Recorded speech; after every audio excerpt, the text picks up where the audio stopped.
Le Nouvel Esprit Public, Philippe Meyer, bonjour.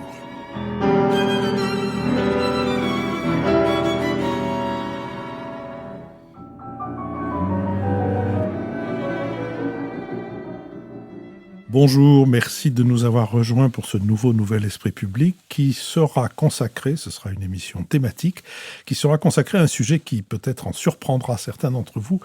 Il sera consacré au café. Avec Jean-Pierre Blanc, directeur général de Malongo, je vous présenterai davantage tout à l'heure, et pour vous interroger avec moi, Akram Belkaïd, journaliste au Monde diplomatique, Mathias Fekl, avocat et ancien ministre, et Lucille Schmid, membre du comité directeur de la revue Esprit et vice-présidente de la Fabrique écologique. Jean-Pierre Blanc, donc, je l'ai dit, vous êtes le directeur général de Malongo, une marque de café, je crois, assez connue. C'est une PME française spécialisée dans l'importation, la torréfaction et la distribution de cafés biologiques et équitables.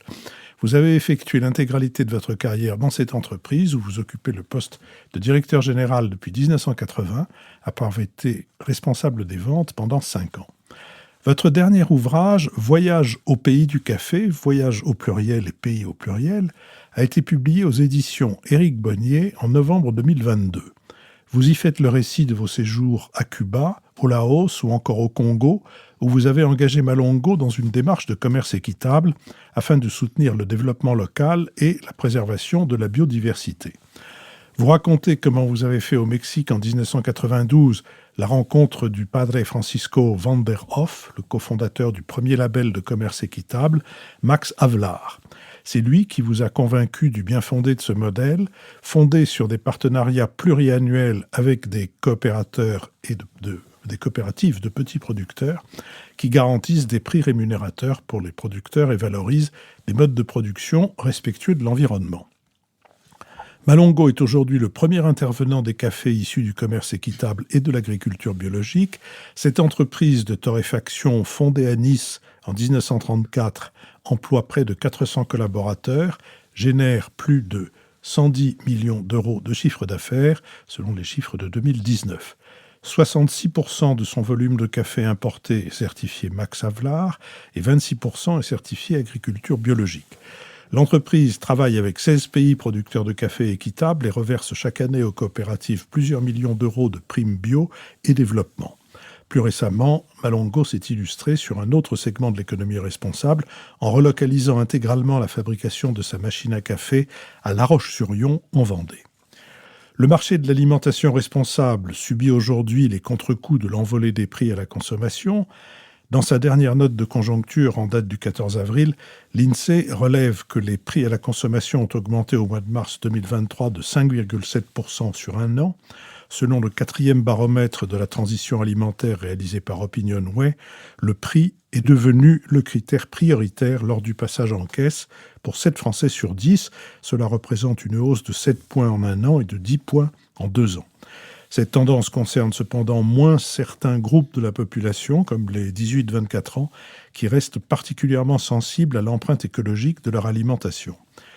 Le modèle du commerce équitable doit également répondre aux critiques sur la multiplication des labels, qui entretient selon ses détracteurs l'opacité sur les cahiers des charges et sur le respect effectif de celui-ci par les producteurs. Certains labels ont été accusés de faciliter le social washing des entreprises dans un contexte où le commerce équitable gagne des parts de marché et a franchi la barre de 2 millions d'euros de ventes en 2021. Des voix s'élèvent également pour dénoncer l'impact écologique de ce système et privilégient les circuits courts à production locale et la consommation de saison. Face à ces difficultés, le chercheur à l'Institut du développement durable et des relations internationales, Frédéric Amiel, pense que le commerce équitable doit se repenser pour aller plus loin et propose à cette fin le développement de clauses de garantie d'achat améliorant la visibilité à moyen terme des producteurs et l'assouplissement de la réglementation fiscale sur les produits équitables importés. C'est autour de tout cela que notre conversation va tourner. Je précise que cette conversation est indemne de toute espèce de subvention de Malongo. Et c'est Akram Belkaïd qui va avoir le premier la parole. Oui, merci. Avant d'aborder les questions liées au commerce équitable, dans les statistiques qui viennent d'être données, il y a un chiffre qui interpelle, qui est le pourcentage qui concerne ce que vous commercialisez en tant que café bio. C'est inférieur à 30% et c'est loin derrière le niveau de commerce équitable qui dépasse les 70%. Est-ce que c'est une limite que vous vous imposez ou est-ce que c'est une limite qui est imposée par ma foi, les conditions dans lesquelles le café se cultive encore aujourd'hui ?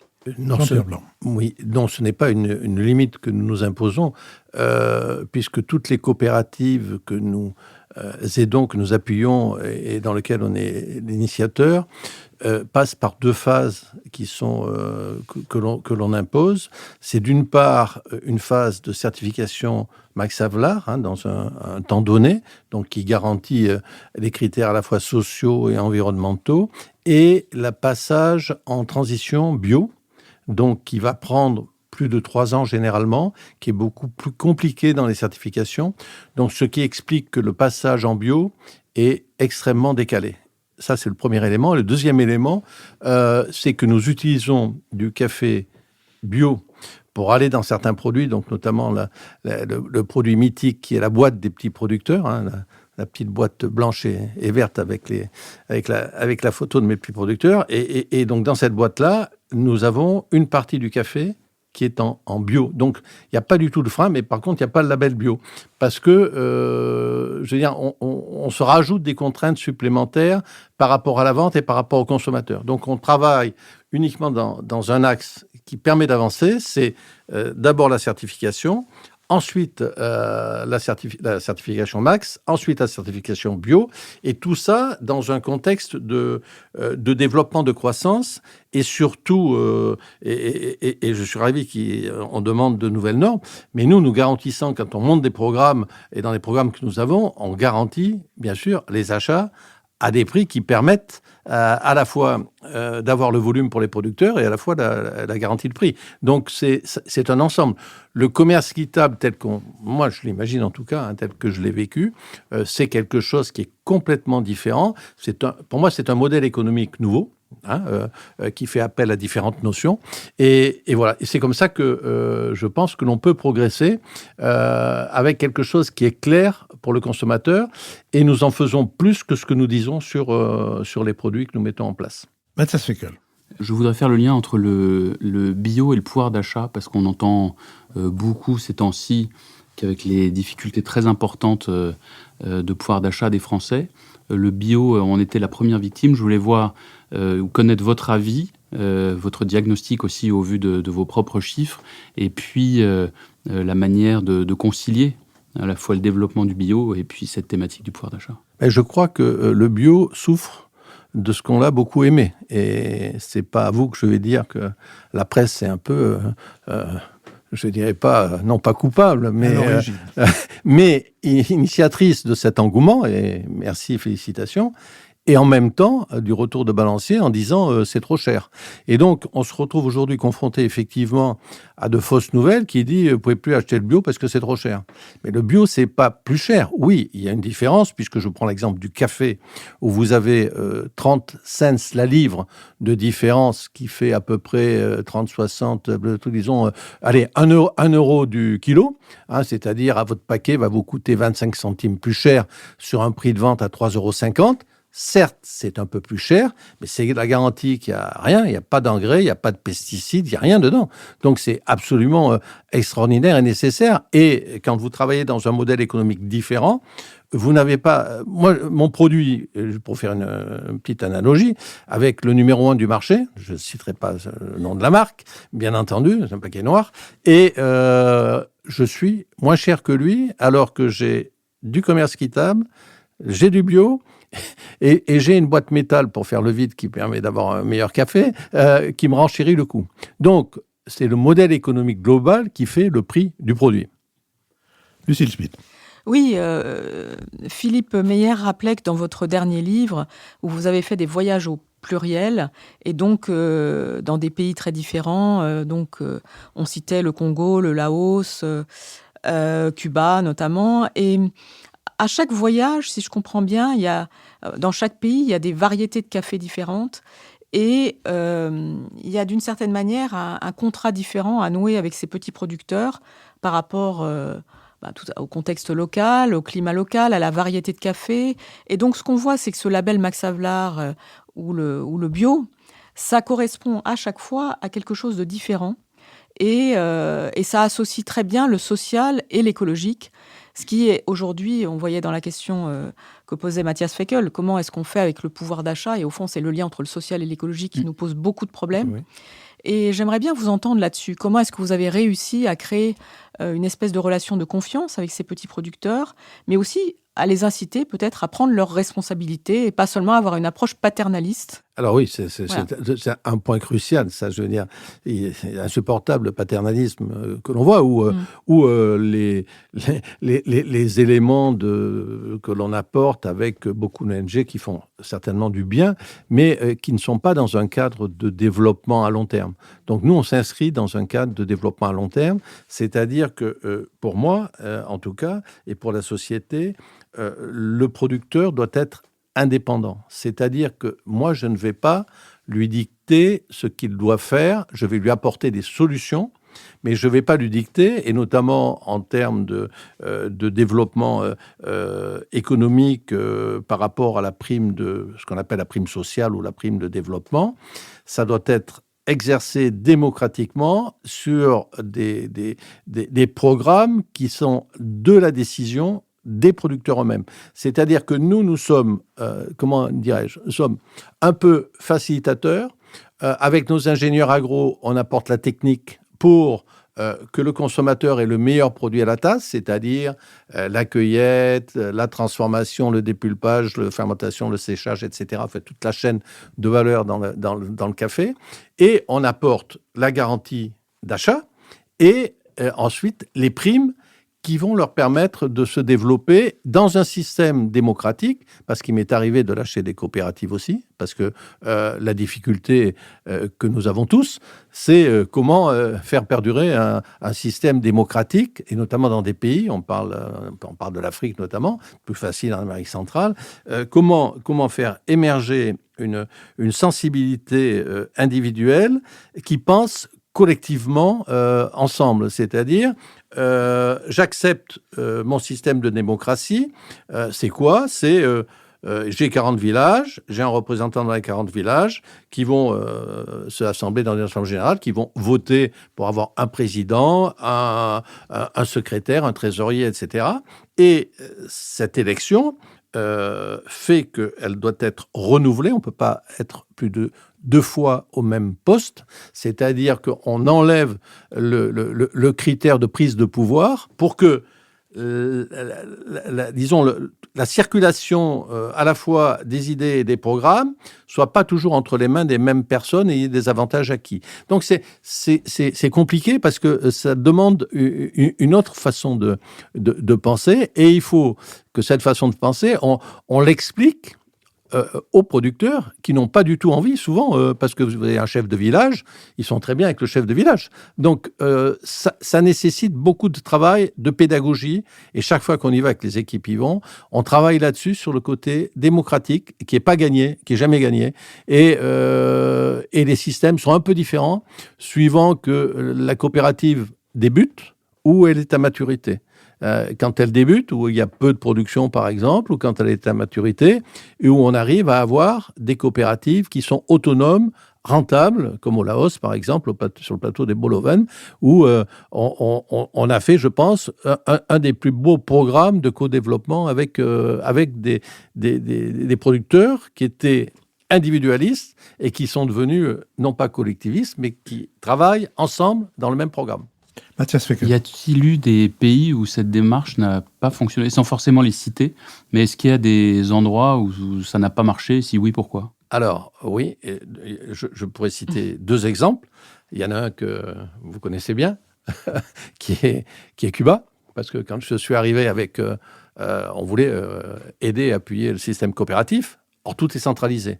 Donc là, on est dans un système décentralisé. Donc, difficulté de dire le commerce équitable, ça existait déjà là-bas, et nous, on arrive avec notre commerce équitable. Donc ça, c'est pas possible. Donc on a pris une voie différente pour continuer à aider les producteurs à produire, à monter des programmes, notamment de réhabilitation des anciennes plantations d'origine française. Donc tout ça, c'est fait.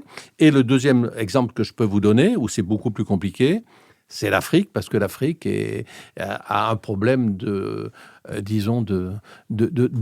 démocratie des élites. Et puis, les prises de pouvoir sont toujours à surveiller de très près, quoi. Donc, voilà. Par contre, c'est beaucoup plus facile. Si je prends l'Amérique centrale, le Mexique, tous ces pays-là, c'est vraiment fantastique. Ou les pays asiatiques, on est plus dans un autre état d'esprit. Akram El-Kaïd.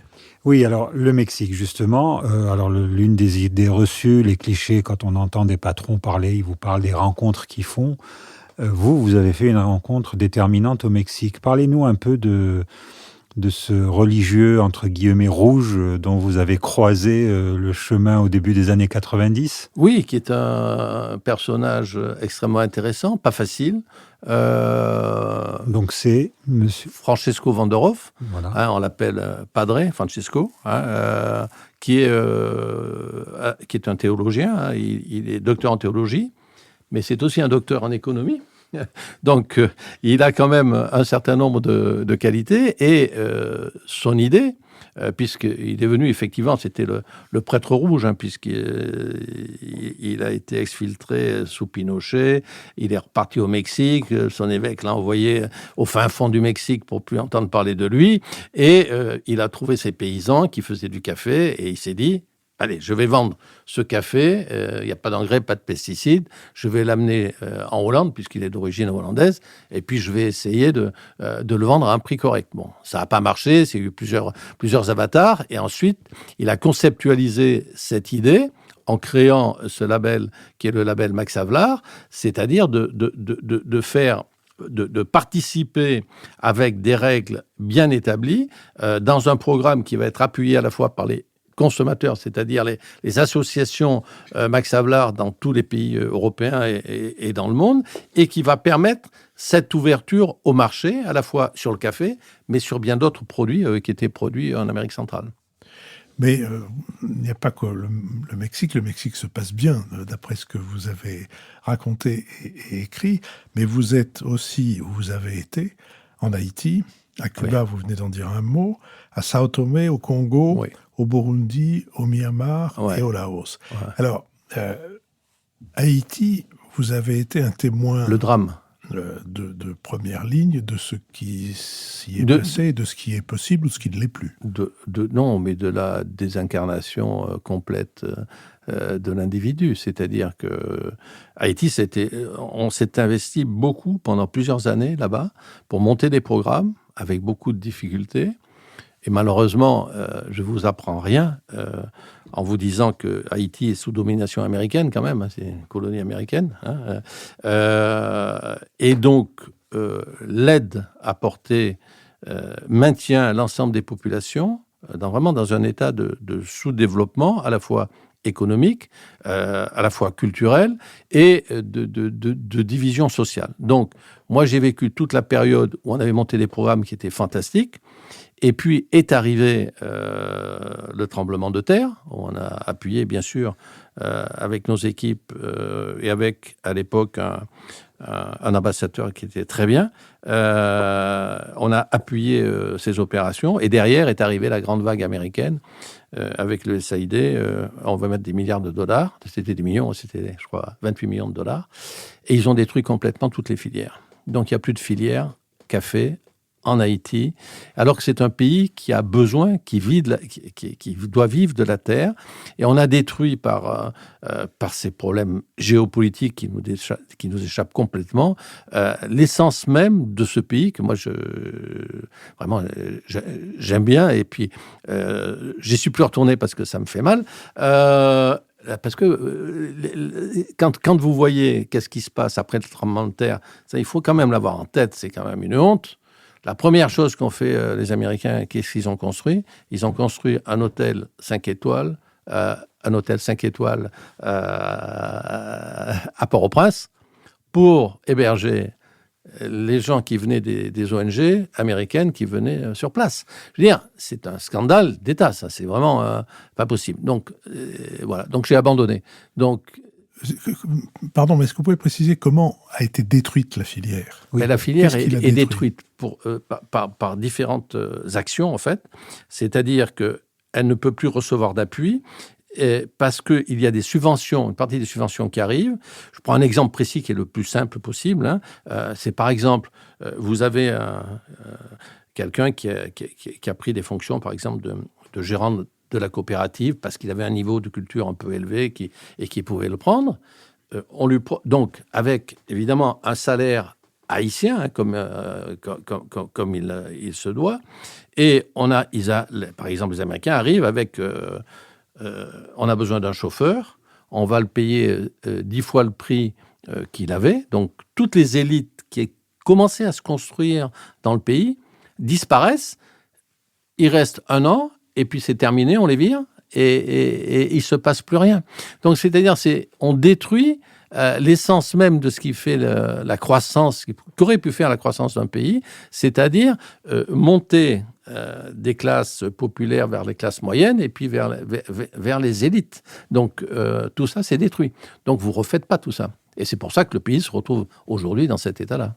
Vous voulez dire que les ONG contribuent donc de manière plus ou moins directe au fait que par les salaires qu'elles pratiquent, par leur caractère attractif, je dirais, oui, qu'elles contribuent à la désertification Pas toutes les ONG, mais parce que vous parlez de l'USAID. Ça, c'est le gouvernement américain. Oui, mais le gouvernement américain, la totalité de l'aide des équipes techniques et des équipes de développement sont payés, sont des experts qui sont payés sur ces budgets-là, à grands frais, etc. Et il n'y a personne pour aller dans les champs pour prendre la pioche et pour montrer comment il faut faire. Donc, c'est vraiment une destruction. C'est-à-dire, on exporte, on fait de l'aide, on récupère les 3/4 de l'argent en envoyant les équipes du pays, non pas au profit de ceux qui en ont besoin, mais à son propre profit. Je veux dire, il faut le dire, ça. Lucille Smith ? Oui, moi je trouve ça passionnant et on voit bien en même temps comment vous promouvez des choses qui vont à contre-courant d'un certain modèle, en tout cas de mondialisation. Je lisais que le café est, après le pétrole, la matière première, entre guillemets, qui est la plus échangée au monde, ce qui donne la mesure, en fait, des ordres de grandeur, alors que vous êtes toujours une PME et que, voilà. Et donc, je voulais vous interroger là-dessus par rapport à ce que vous ressentez de l'évolution du modèle économique, justement, de ce qui se passe sur le café. Ce qu'on a vu, c'est que aujourd'hui, la demande de café est plutôt en croissance, qu'il y a une demande... il y a une demande en plus qui s'est diversifiée. Il y a l'idée d'avoir son café, un café de qualité, une grande diversité aussi de goûts. Vous êtes confronté à des accords comme Nespresso, Starbucks ou des choses comme ça. Et au fond, vous êtes, j'allais dire, dans une grande vitalité, on le sent, à la fois personnelle et économique. Mais vous êtes quand même dans un monde de géants.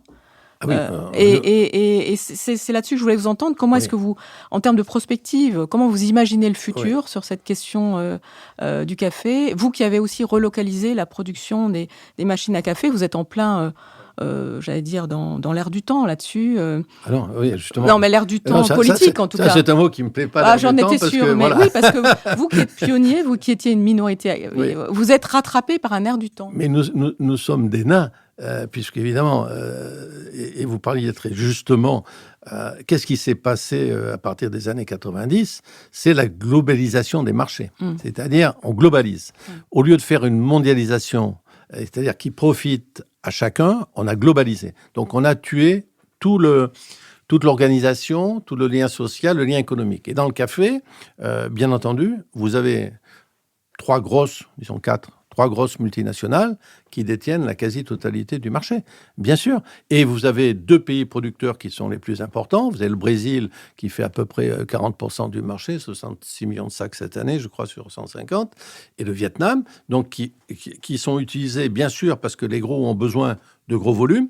Et vous avez ensuite donc avec des conditions de production qui sont différentes, et vous avez toute cette frange entre les tropiques de plantations, disons, d'altitude, dans lequel les producteurs sont obligés de rester parce qu'il n'y a pas d'autre choix économique. Ils sont relégués à cet endroit-là et donc il faut qu'on leur trouve un revenu. Et aujourd'hui, on a une chance infinie dans l'évolution de ce modèle, mais on n'en prend pas conscience. C'est que les producteurs qui sont dans ces zones intertropicales, ils aident au maintien de la biodiversité, c'est-à-dire par des plantations qui sont des plantations sous ombrage, qui permettent de rendre économiquement des zones viables, alors que, vous prenez l'exemple du Brésil, par exemple, premier producteur, qui a ses plantations en plein soleil, donc sans arbres d'ombrage, et sur lesquels vous avez peu de personnel pour cueillir le café, puisque au Brésil, une personne et demie avec un tracteur va cueillir 6000 kilos par jour de cerises rouges de café, alors qu'un paysan mexicain ou nicaraguayen va cueillir, s'il est très habile, 60 kilos de cerises. C'est-à-dire comment vous faites juxtaposer ces deux modèles économiques pour un consommateur à qui on peut raconter tout ce que l'on veut avec les systèmes de normes, les systèmes de marketés, etc. Juste, ce que je pense que ce sera utile pour beaucoup de nos auditeurs, globalisation, mondialisation. Pour le café, qu'est-ce qu'aurait pu être la mondialisation et qu'est-ce que la globalisation a détruit ? La globalisation, elle oblige à faire des choses de plus en plus grosses, de plus en plus de volume, en fait. Donc, on fait des plantations qui, au départ, avaient peut-être, au Brésil, 5 km de long, 5 km de large. On fait des plantations qui vont avoir 50 km de long, etc. Donc, c'est-à-dire qu'on essaie de rendre plus productif à la fois la culture et à la fois avoir un prix de revient le plus bas possible pour maximiser son profit. Le producteur, là, au Brésil, il n'a pas les mêmes problématiques d'un producteur qui est au fin fond du Mexique et qui a pour vivre uniquement cela. Et la mondialisation, ce serait traduit... Alors, la mondialisation, ça serait de tenir compte des éléments de chaque pays et de la diversité à la fois géographique, écologique, etc., pour impacter de façon favorable ceux qui appuient pour l'environnement et non pas ceux qui détruisent l'environnement. C'est-à-dire, on est sur un monde à deux vitesses. Prenez l'exemple comment on appelle ça ? Non pas du crédit carbone, mais du bilan carbone. Voilà. Alors là, c'est une vaste rigolade, le bilan carbone. Et crédit carbone, c'est encore autre chose. Bilan carbone, les organismes qui font le bilan carbone, ils vont vous dire pour le café, ils vont prendre une moyenne qui tient compte beaucoup plus du Brésil, par exemple, qui n'est pas sous ombrage, que des petits producteurs. C'est-à-dire que vous avez tous ceux qui sont mauvais pour l'environnement deviennent très bons. Et vous êtes à l'autre bout de la chaîne, vous restez pas meilleur que les autres. Pourquoi payer du commerce équitable, payer de l'agriculture bio dans ce cas-là ? Akram Belkaïd.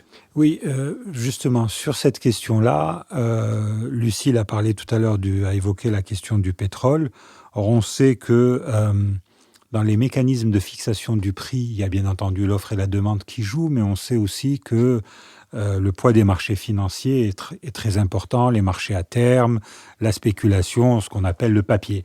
Est-ce que ça vaut aussi pour le café ou est-ce que c'est un marché qui échappe à la spéculation sur les marchés de matières premières, notamment à Londres et à New York ? Malheureusement, il faudrait supprimer la bourse de Londres et la bourse de New York.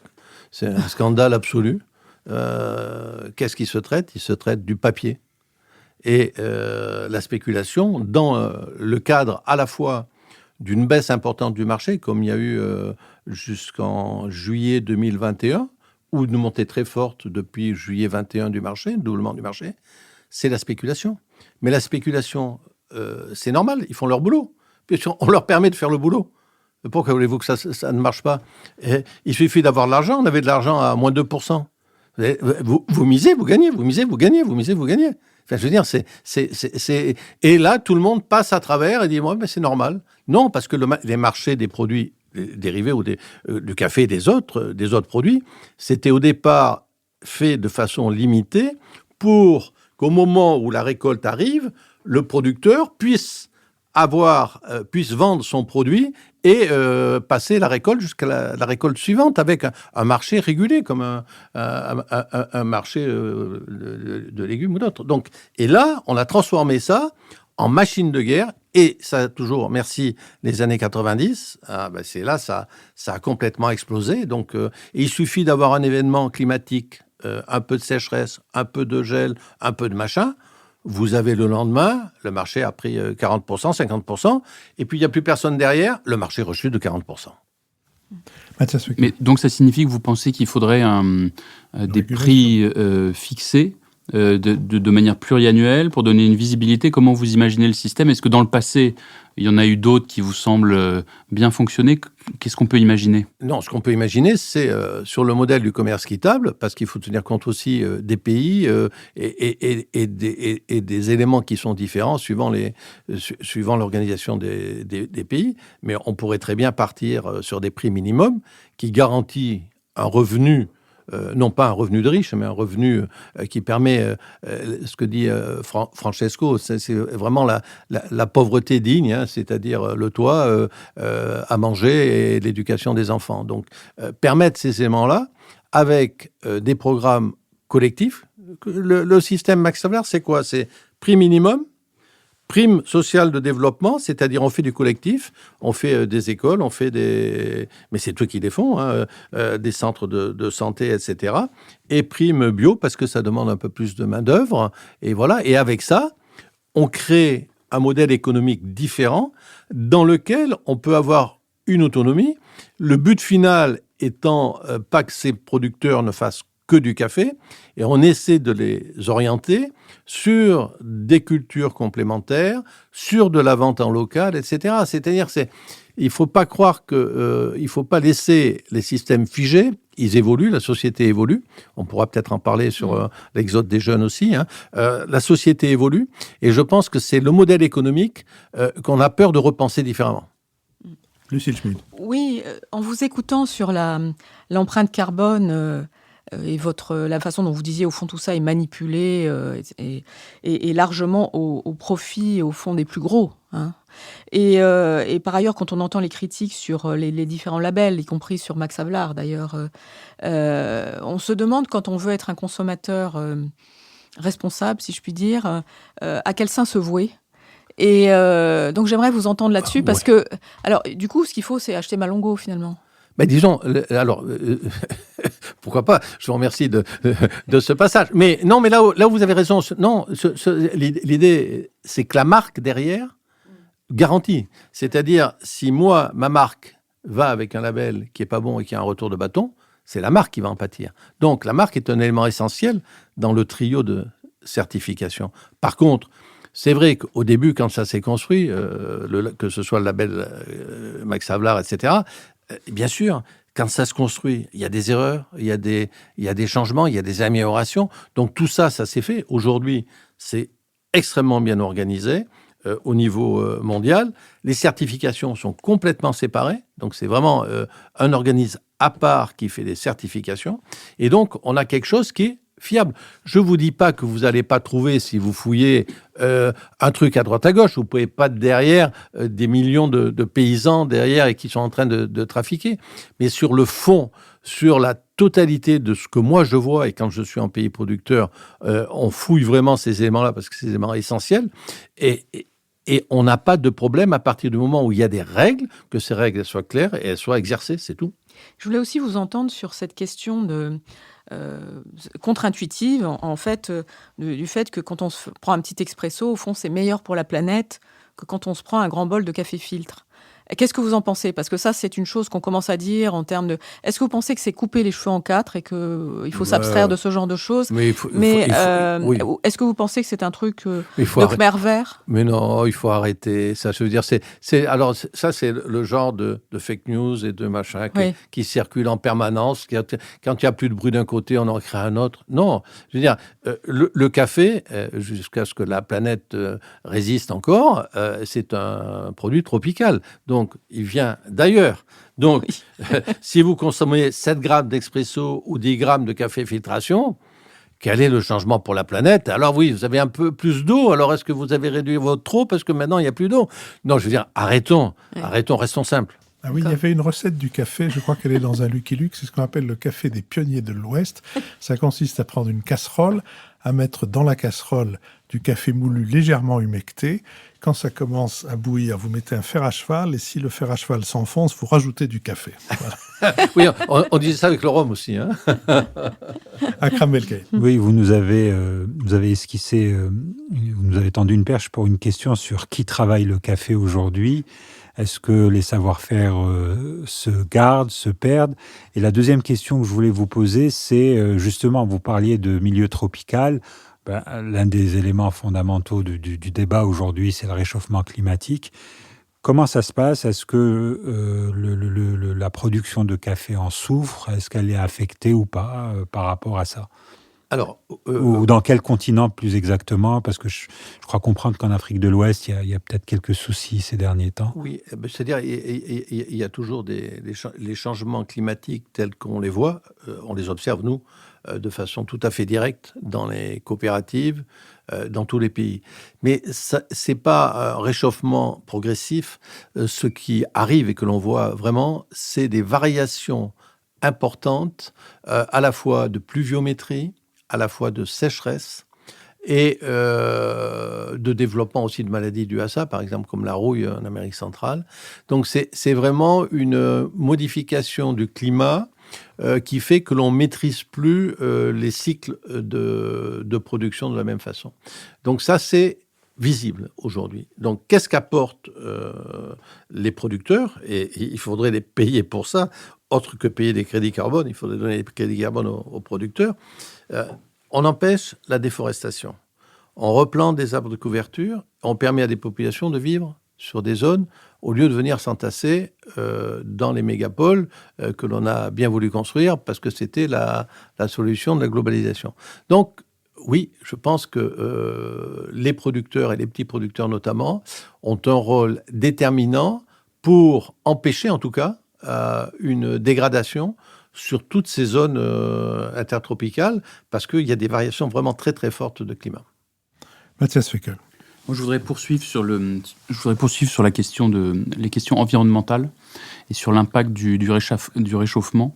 Est-ce que vous avez une vision sur la manière dont ça va transformer le marché du café? Est-ce qu'il y a des pays aujourd'hui producteurs qui vont devoir cesser de l'être, en tout cas de manière significative? Est-ce que d'autres vont le devenir? On a, sur une autre production comme le vin, des possibilités de transferts territoriaux et de territoires aujourd'hui viticoles qui, en tout cas, seront profondément affectés et d'autres qui émergeront. Est-ce qu'il y a un phénomène similaire sur le café ou pas du tout? Oui, mais il est aujourd'hui à la marge. Je veux dire, là, on en fait des nouvelles catastrophiques pour appâter le chaland, mais ça a toujours existé. Vous prenez, par exemple, prenons les grandes plantations du Brésil. Au départ, vous en aviez plutôt dans le Minas Gerais, par exemple. Et puis, on a été sur des territoires plus élevés qui étaient le Cerrado. Là, on cultive l'arabica de, disons, 900 mètres à 1200 mètres, 1300 mètres. Eh bien, on le cultivera peut-être de 1000 à 1500. Mais de dire que, d'abord, ça va se faire progressivement, et de dire qu'un jour, on va produire du café en France, non, ça tient pas la route. En tout cas, je le verrai pas, sûrement. Sur cette question des variations climatiques, j'aimerais vous faire réagir à quelque chose qui concerne un tout autre produit, mais qui est le raisin, le vin. En discutant avec des vignerons et en arrivant vers eux avec un air apitoyé et compatissant, en leur disant « Ah là là, mes pauvres, le réchauffement climatique, quelle horreur !» ils m'ont ri au nez. Ils m'ont dit, on n'a jamais fait une meilleure année que l'année dernière, seulement on cultive différemment.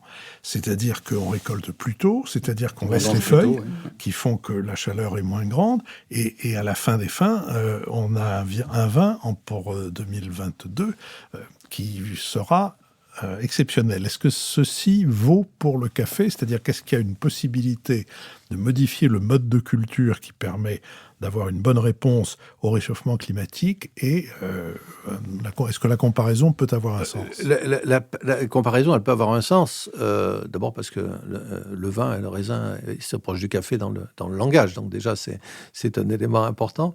Mais je pense que c'est déjà en place. Parce que quand on plante des arbres de couverture, on fait déjà ce que vous dites, ce que font vos vignerons, de protéger.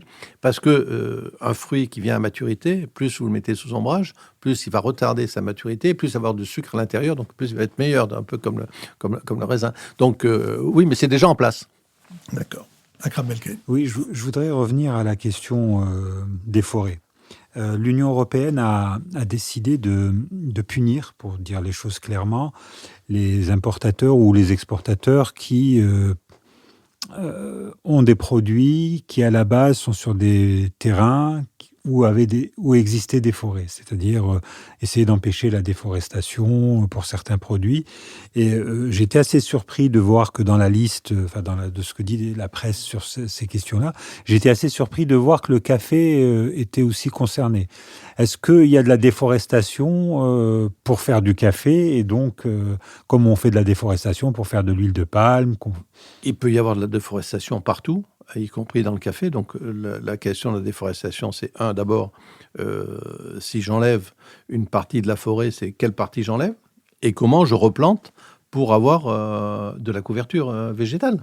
La déforestation en soi, c'est quand on prend un exemple précis, et c'est d'ailleurs pour ça qu'on a des programmes aussi importants avec l'UNODC, donc avec la filiale de l'ONU, parce que vous prenez par exemple la culture du pavot. Prenons l'exemple de la Birmanie, où on a commencé à travailler il y a 4 ans avec l'ONU. Qu'est-ce qui se passe pour cultiver le pavot? Eh bien, vous brûlez la forêt et vous mettez de l'engrais, du pesticide. Mais il n'y a pas d'arbre de couverture. Donc là, vous reprenez avec le café, et si vous devez éclaircir, par exemple, une forêt, vous l'éclaircissez, vous mettez du café, et vous allez remettre des arbres de couverture. Donc, le problème se pose en termes complètement différents, avec des cultures qui détruisent, en fait, et on le voit, on le sait, tout le monde le sait. Donc, oui, ou alors, prenons l'exemple. Alors, pour quelle raison au Brésil, alors oui, on va interdire la forêt amazonienne, ça c'est plutôt très bien.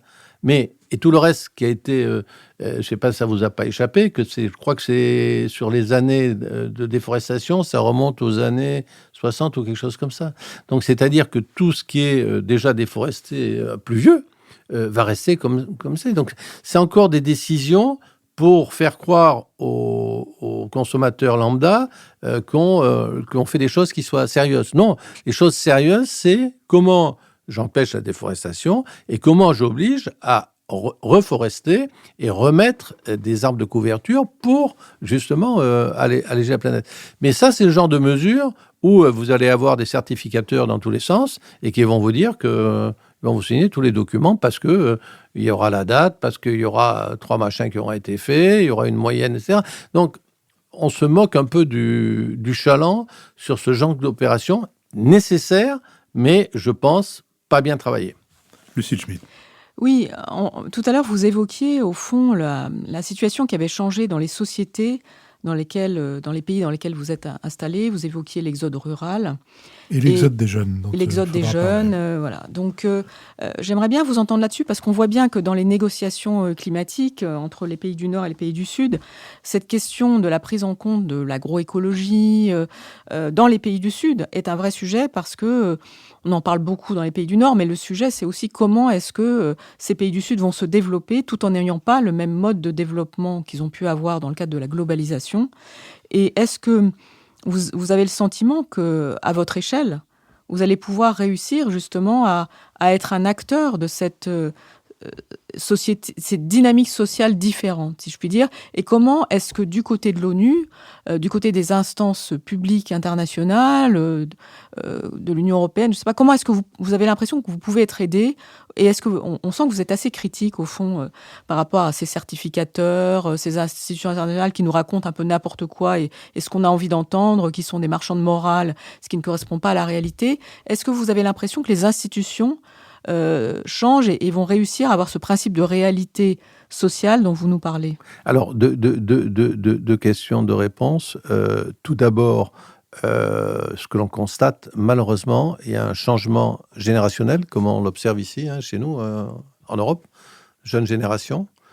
Et là-bas, on a un peu la même chose, c'est-à-dire que les jeunes générations, aujourd'hui, quelle que soit la zone d'ailleurs, vous avez accès au téléphone portable absolument tout, que ce soit au cœur de l'Afrique ou au cœur de l'Amérique centrale. Sauf en Lozère. Sauf en Lozère, c'est exact. Et donc, les jeunes ne veulent plus travailler comme le faisaient leurs parents, c'est-à-dire cultiver, se fatiguer, parce que ça demande du travail, ça demande de la sueur. Il faut couper dans des pentes comme ça, il faut cueillir, il faut machin, etc. Et on sent de façon globale, ça c'est une impression en discutant avec les jeunes et avec les parents, c'est-à-dire qu'il va y avoir une vague où il n'y aura pas de succession d'agriculteurs. Et donc, à nous à rendre sexy ce métier-là pour que les jeunes comprennent que il faut qu'ils restent. Il faut qu'ils aient des activités complémentaires et il faut leur trouver des solutions pour que ce métier-là soit sexy. Sinon, on perdra une grande partie des populations et ça va encore aller vers les villes de la façon et des gens qui vont pas travailler, qui vont être à la charge de la société ou qui vont, etc. Donc ça, c'est un problème. Et pour répondre à votre deuxième question sur les institutions, je pense que les institutions en ont conscience et c'est un peu dans ce cadre-là que l'on travaille avec l'ONU, notamment en Birmanie, au Laos du Nord et en Bolivie, c'est-à-dire c'est préserver ces populations sur les zones en remplaçant la coca illégale ou le pavot par du café et en instituant des cultures complémentaires et faciliter après le transport, etc. C'est-à-dire faire que ce point perdu au fin fond de la forêt tropicale, finalement, ça devienne quelque chose de fort pour que les jeunes viennent se réinstaller, en fait. Mais ça veut dire payer le café au prix de la cocaïne, de la coca en l'occurrence. La cocaïne s'est transformée. Ce qui suppose que le consommateur accepte l'augmentation du prix. Oui, vous avez tout à fait raison. C'est pas le prix de la cocaïne, de la coca ou du pavot. Et aujourd'hui, je prends un exemple encore précis en Birmanie, quand on a fait les premières études là-dessus, parce que c'était le premier sujet dont on a discuté, c'est-à-dire qu'il fallait que le revenu de l'agriculteur qui va cultiver du café à la place du pavot, il est au moins un revenu équivalent. Et en plus, il aura de l'organisation sociale, il aura plus de pesticides, etc. Donc, il aura un gain actif. Donc, on a fait ce calcul et avec la prime Max Havelaar, le prix minimum et la prime bio, on arrivait, parce qu'il ne faut pas croire qu'il soit riche en cultivant du pavot, on arrivait à un revenu qui était équivalent à celui qu'ils avaient par la culture du pavot. Donc, là, ça devient possible. Et ça devient possible parce qu'il y a autre chose derrière. Et moi, ce qui m'avait le plus marqué dans cette coopérative en Birmanie, c'est vraiment quand le chef de village m'a dit « Vous ne pouvez pas savoir, le prix c'est bien, mais vous avez permis d'enlever les pesticides et ça nous tuait les gamins parce que tous les puits étaient pollués par des pesticides parce qu'il faut passer des engrais et des pesticides 2 fois par an. » Et donc, vous voyez, donc il y a à la fois un aspect économique, un aspect social et un aspect santé. Akram Belkaïd. Je cite souvent, quand on parle de matières premières, le cas du cacao et de la Côte d'Ivoire, qui est un pays qui est, je crois, le premier producteur mondial et qui n'a quasiment aucune industrie. Je crois que la première usine de chocolat a été inaugurée il y a 1 ou 2 ans en Côte d'Ivoire. Donc tout ça pour poser la question de la chaîne de valeur et de l'industrialisation. Comment ça se passe dans les pays dans lesquels vous intervenez ?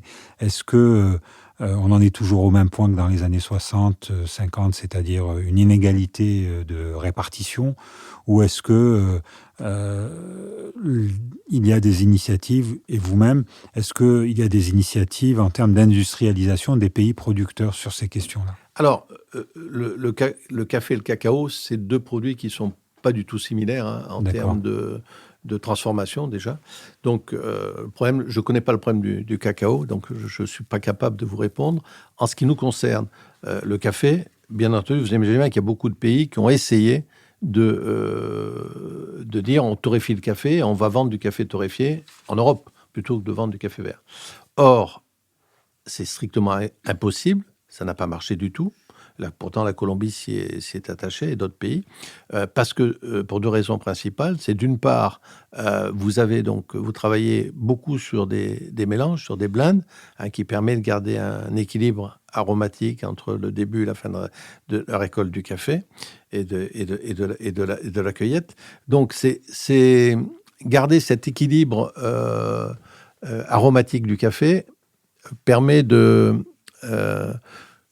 Là, j'ai loupé votre question, donc vous allez me la... Non, mais sur la torréfaction, pourquoi... La torréfaction, oui, sur la torréfaction, donc on ne peut pas faire de torréfaction sur place, et le bilan transport est très mauvais, puisque le volume transporté n'est pas le même.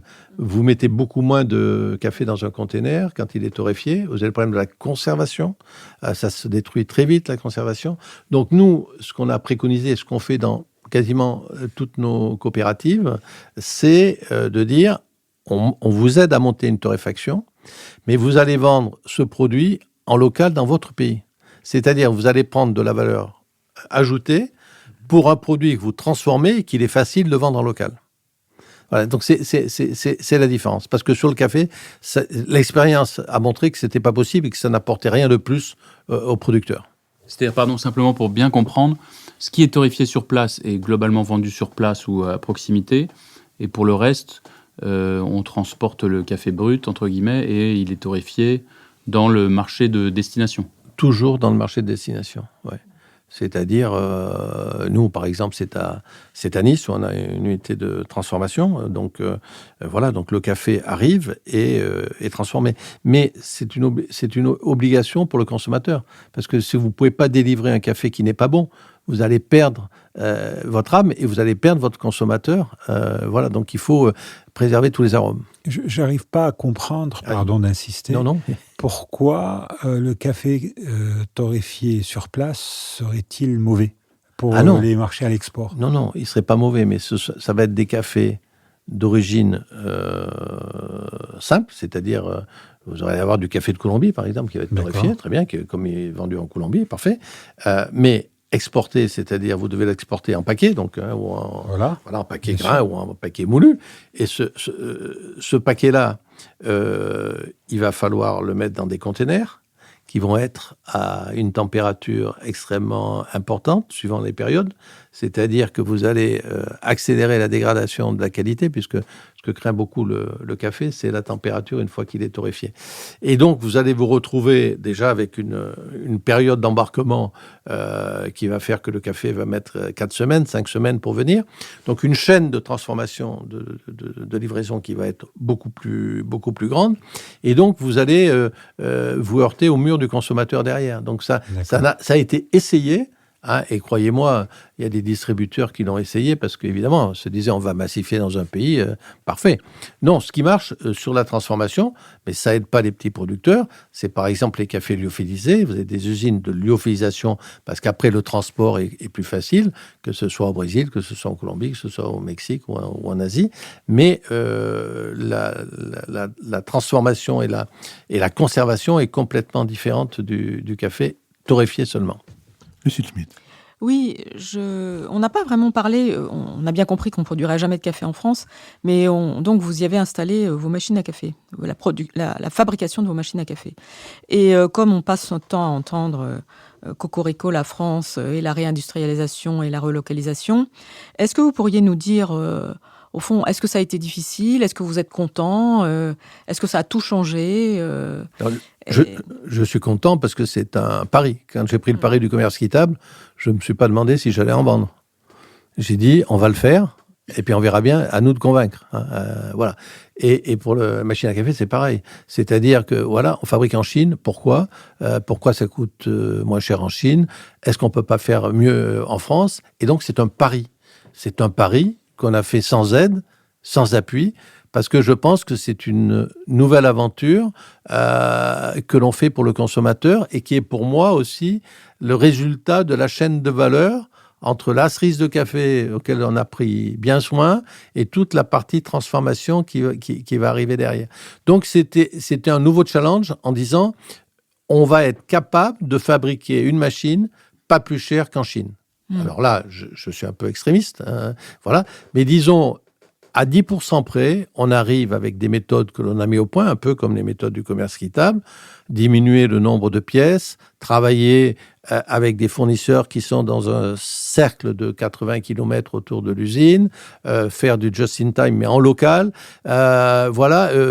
calibrer, pas faire que de la machine automatique pour produire, mais avoir des hommes et des femmes qui ont un savoir-faire et qui vont produire tous les jours de l'année la même quantité, alors que quand vous faites fabriquer en Chine ou ailleurs, un jour ils vont fabriquer de la machine à café, le lendemain ils vont fabriquer une friteuse et le surlendemain un machin, etc. Donc vous avez tout ce savoir-faire qui part, et la grande difficulté, c'est de retrouver en France des savoir-faire qui ont disparu et toute la chaîne de micro-entreprises autour qui vous permettent d'avoir un modèle économique rentable.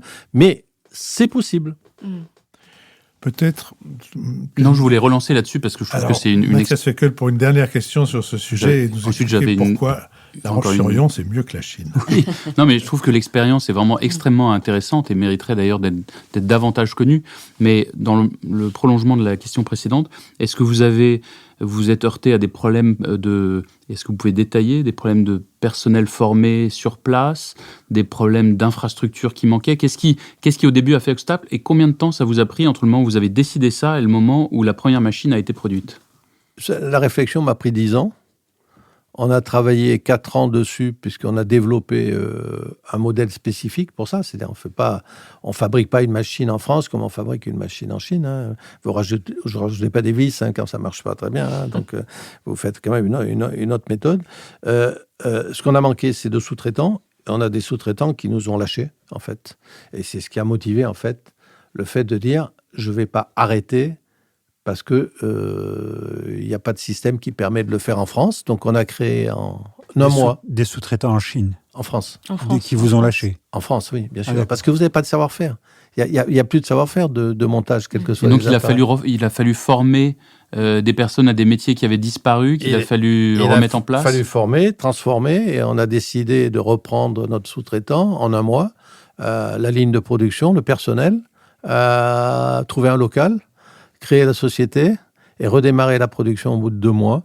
Donc voilà, ça a été fait et on a 30 personnes qui produisent tous les jours, que Dieu fait, 350 machines par jour fabriquées en France par des vrais gens. Voilà, donc, et une machine qui est garantie 5 ans, parce que là aussi, on pourrait parler de l'obsolescence programmée, on pourrait parler de changements que nous devons opérer, c'est-à-dire la valeur d'usage des objets au lieu d'avoir une valeur d'achat et je jette et je m'en occupe plus. Donc, c'est comment apporter aux consommateurs. Et là, c'est un peu notre rôle, mais c'est beaucoup le rôle aussi de la presse, plutôt que de lancer des nouvelles qui font sensation, c'est d'amener le consommateur à cette réflexion, ce changement qui va permettre d'aller beaucoup plus loin dans la protection de la planète. Jean-Pierre Blanc, je vous remercie. Nous avons atteint la limite de cette émission, mais rien n'empêche, je vois la déception se peindre sur le visage de vos interlocuteurs. Rien n'empêche qu'il y ait un jour un 2e épisode, et peut-être même nous délocaliserons-nous à La Roche-sur-Yon pour, depuis l'intérieur de cette usine, faire une suite à cette émission sur le café. Ou à Cuba aussi, oui, parce que la Roche-sur-Yon, c'est sur le chemin. Et pour... retourner autour de cette matière première dont l'un d'entre nous rappelait tout à l'heure qu'elle est la première échangée au monde avec le pétrole et qui nous a permis à la fois d'avoir un aperçu sur les pays dans lesquels vous agissez et aussi sur les problèmes auxquels vous essayez de faire face, nationaux et internationaux. Jean-Pierre Blanc, merci. Votre livre « Voyage au pays du café » sera d'ailleurs sur notre site. Il est publié aux éditions Éric Bonnier. Je remercie Étienne Billon, avec qui cette émission a été préparée, Benoît Carré, qui va en assurer le compendium, Nicolas Tourneau, qui veille sur notre site, Olivier Magloire qui veille sur la plateforme et répond à toutes les questions que se posent nos auditeurs, qui peuvent d'ailleurs contribuer. Ils sont les bienvenus. Je remercie Adrien Beccaria qui a enregistré cette émission pour nous au studio L'Arrière-Boutique, ainsi que Nouvelles Écoutes et Julien Neuville qui nous produisent. Et je vous donne rendez-vous dimanche prochain pour un nouvel Esprit Public. Merci.